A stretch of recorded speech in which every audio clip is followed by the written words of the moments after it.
Shalom, selamat pagi. Puji Tuhan Yesus untuk hari yang baru. Pembacaan dari Roma pasal 10 ayat 1 sampai 21. Saya mengambil 4 poin dari pembacaan hari ini, saudara. Yang poin pertama, keinginan hati Paulus akan keselamatan bagi bangsa Israel. Ayat 1 mengatakan keinginan hatiku dan doaku kepada Tuhan ialah supaya mereka diselamatkan. Selanjutnya Paulus mengatakan bahwa mereka bangsa Israel atau orang-orang Yahudi, mereka sungguh-sungguh giat dan bersemangat untuk Allah, tetapi mereka tidak mempunyai pengertian yang benar karena mereka tidak mengenal kebenaran Allah dan mereka berusaha untuk mendirikan kebenaran mereka sendiri, maka mereka tidak tunduk kepada kebenaran Allah. Saudara, ini isi hati Paulus pada saat itu tentang bangsa Israel. Dia rindu, dia ingin, dia berdoa supaya orang Israel atau bangsa Yahudi mengenal kebenaran Allah dan supaya mereka diselamatkan.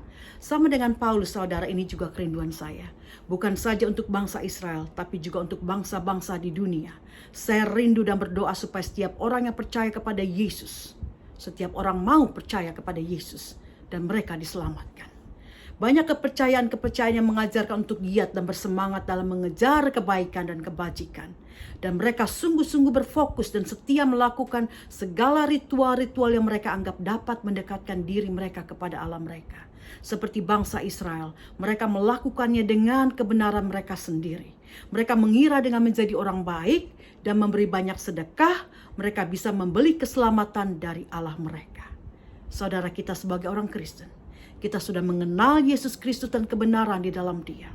Kita percaya bahwa tidak seorang pun yang akan sampai kepada Allah, kepada Bapa, kepada keselamatan tanpa melalui Tuhan Yesus Kristus. Ini tugas kita untuk memberitakan kebenaran ini dan membawa mereka kepada keselamatan di dalam Yesus. Dan poin kedua, saudara, pada ayat keempat mengatakan sebab Kristus adalah kegenapan hukum Taurat, sehingga kebenaran diperoleh tiap-tiap orang yang percaya. Paulus menulis dan mengatakan ini untuk menegaskan bahwa benar hukum Taurat itu Allah sendiri yang memberikan kepada bangsa Israel. Tetapi penggenapan hukum Taurat itu ada di dalam Tuhan Yesus Kristus.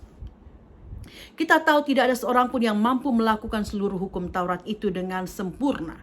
Karena itu Allah memberikan Tuhan Yesus Kristus sebagai kegenapan hukum Taurat. Maksudnya supaya kita tidak lagi berusaha dengan usaha kita sendiri, berusaha untuk mencapai kebenaran dan keselamatan itu.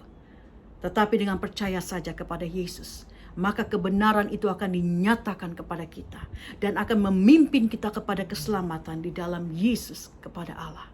Ayat 9 mengatakan, saudara, jika kamu mengaku dengan mulutmu bahwa Yesus adalah Tuhan dan percaya dalam hatimu bahwa Allah telah membangkitkan Yesus dari antara orang mati, maka kamu akan diselamatkan. Apakah ini berarti kita abaikan saja apa yang tertulis dalam hukum Taurat? Bukan demikian, saudara. Ketika engkau mengaku bahwa Yesus adalah Tuhan dan Juru Selamatmu dan percaya bahwa Allah telah membangkitkan Yesus dari antara orang mati, ini berarti saudara sudah buka hati untuk kebenaran Allah, dan pengakuan dari mulut saudara akan memperkuat kepercayaan saudara akan hal ini. Ketika saudara percaya kepada Yesus, Roh Allah akan bekerja. Roh Allah yang akan ambil alih hati saudara. Roh Kudus akan mengubah hati saudara yang dulunya penuh kegeraman, kelicikan, keserakahan dan lain-lain itu akan menjadi hati yang bersih, yang tenang dan terkontrol. Kita tahu firman yang mengatakan bahwa segala sesuatu yang keluar dari mulut kita, dari pikiran kita, dari perbuatan kita, semua berasal dari hati. Jadi ketika seseorang mengaku bahwa Yesus adalah Tuhan dan percaya di dalam hatinya bahwa Allah telah membangkitkan Yesus dari antara orang mati, maka saat itu saya percaya Roh Allah bekerja mengubahkan hati orang tersebut.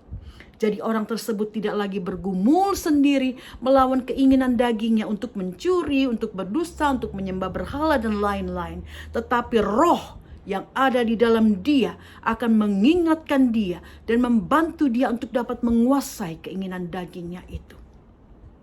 Jadi bukan berarti ketika kita mengaku Yesus sebagai Tuhan dan Juru Selamat kita, kita otomatis dapat dan akan dapat melakukan 10 hukum Taurat itu dengan mudah atau terlepaskan dari segala godaan, tantangan dan goncangan.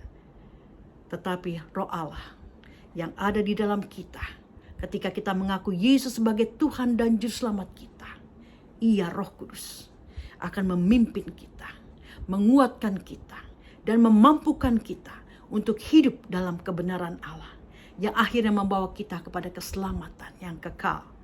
Ayat 10 mengatakan, karena dengan hati orang percaya dan dibenarkan, dan dengan mulut orang mengaku dan diselamatkan. Jadi hati berhubungan dengan mulut, saudara. Karena itu jaga hati kita.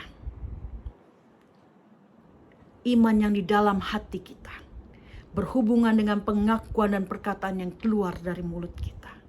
Biar segala sesuatu yang keluar dari mulut kita adalah perkataan-perkataan yang mendeklarasikan iman kita dan sesuai dengan firman Tuhan.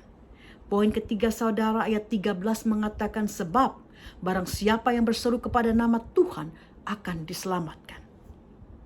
Selanjutnya ayat 14-15 mengatakan bagaimana mereka dapat berseru kepadanya jika mereka tidak percaya kepada dia. Bagaimana mereka dapat percaya kepada dia, kepada Yesus, jika mereka tidak mendengar tentang Yesus. Bagaimana mereka mendengar tentang Yesus jika tidak ada yang memberitakannya. Dan bagaimana mereka memberitakan tentang Yesus jika mereka tidak diutus. Saudara, kita adalah utusan-utusan itu. Sebagai orang percaya kita mempunyai tugas atau amanat agung atau Great Commission yang Allah berikan kepada setiap kita yang percaya untuk menjadikan setiap bangsa murid Yesus dan membaptis mereka di dalam nama Bapa, Putranya Yesus Kristus dan Roh Kudus. Matius 28 ayat 19. Tugas dari amanat agung ini milik kita semua. Bukan saja tugas pendeta, pastor, dan hamba-hamba Tuhan lainnya. Saudara, ketika kita diutus, kita pergi memberitakan tentang Yesus. Dengan pemberitaan tentang Yesus, orang akan mendengar nama Yesus.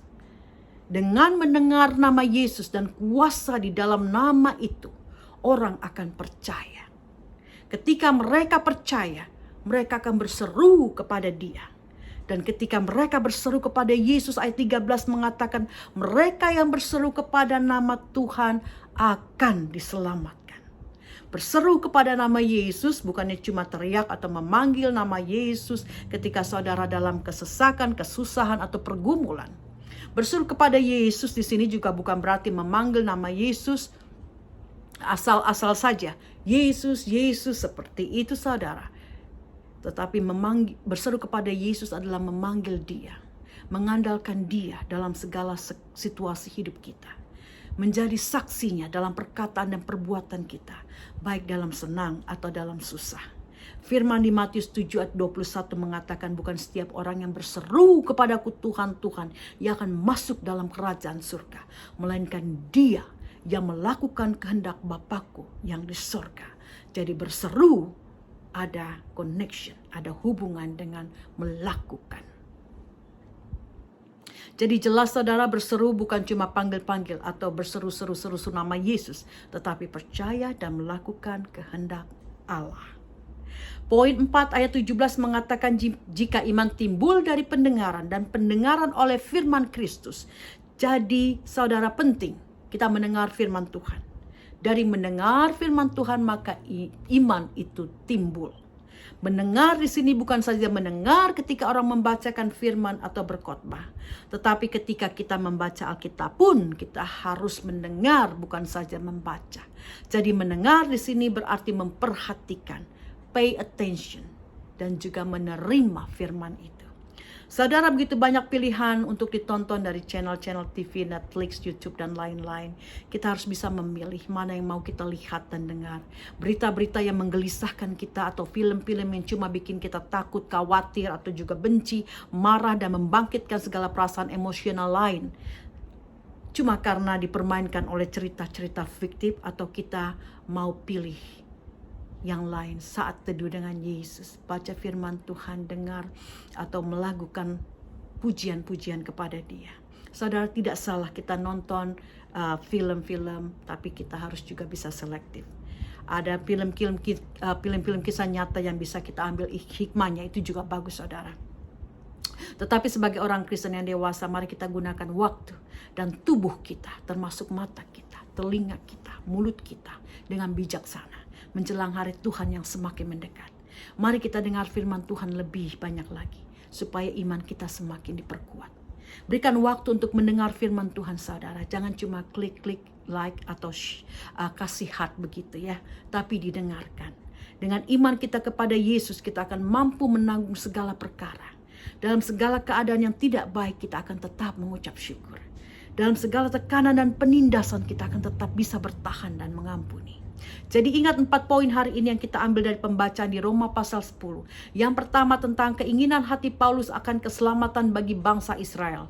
Sama dengan kerinduan hati saya dan juga kerinduan hati saudara, saya percaya akan keselamatan bagi semua orang. Ini juga seharusnya menjadi kerinduan kita semua sebagai orang Kristen. Amin. Poin kedua, ayat keempat. Sebab Kristus adalah kegenapan hukum Taurat, sehingga kebenaran diperoleh tiap-tiap orang yang percaya. Kebenaran hanya ada di dalam Tuhan Yesus. Kita yang percaya akan nama Yesus akan menerima kebenaran itu. Poin ketiga, ayat 13 mengatakan, sebab barang siapa yang berseru kepada nama Yesus akan diselamatkan. Berseru berarti percaya, mengandalkan, bergantung, dan dengar-dengaran akan Dia. Poin keempat, ayat 17 mengatakan, jadi iman timbul dari pendengaran, dan pendengaran oleh firman Kristus. Luangkan waktu untuk membaca, mendengarkan firman Tuhan lebih lagi saudara. Haus akan firman-Nya, rindu untuk dekat dengan Allah. Maka iman kita akan bertumbuh. Iman ini yang akan membawa kita kepada keselamatan di dalam Tuhan Yesus Kristus. Tuhan Yesus memberkati.